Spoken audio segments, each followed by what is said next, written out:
You and I are at the start of something brand new and never seen before on the internet. Yes, 2023 marks a sea change in what's going on.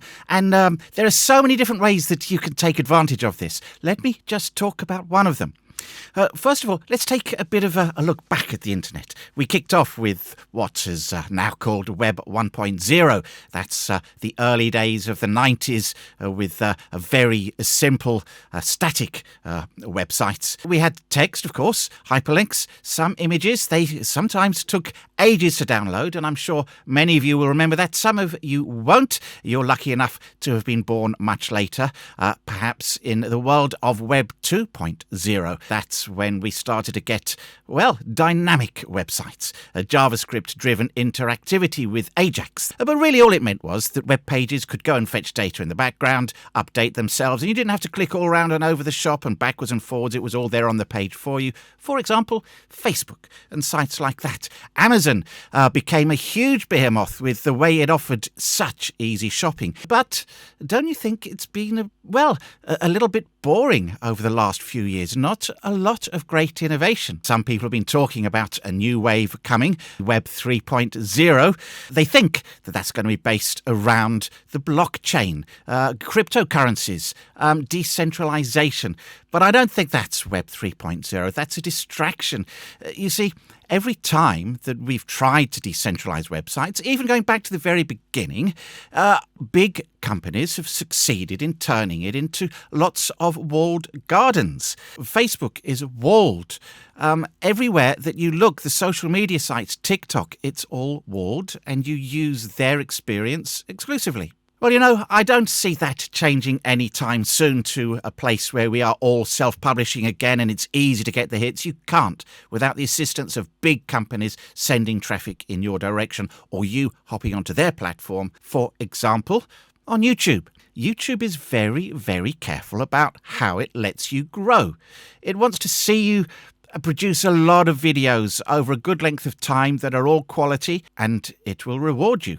Slowly at first. You may get a few viewers a day, then a few tens, a few dozens, a few hundreds. If you stop posting for a while, the algorithm will start to think you're less interested in posting, so you've got to keep with it.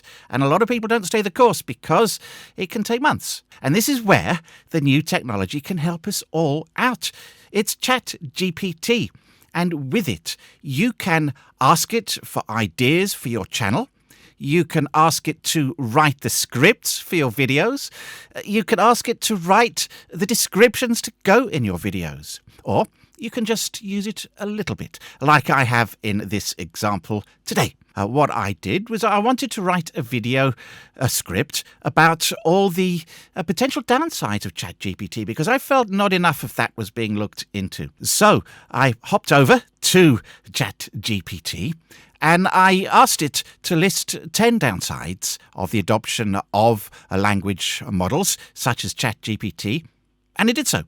I had a look through that list and I thought, okay, I could do a video on that, but I'll ask it to give me a little bit more to work on. So I then said, please expand on all of these. And lo and behold, it did that. Just a little bit more context, so a few ideas for each of these points. I mean, not anything that I could not have worked out on my own, clearly, but I think to come up with this good, solid list of 10 paragraphs to get me going, I'd been sat there for an hour, maybe 2 hours, getting it all clear and straight in my head. But here it is, 5 minutes later. And it's not bad. For me, I'm not going to let it write the whole script. I could say, now please can you turn this into a YouTube script? And it would. ChatGPT is currently free.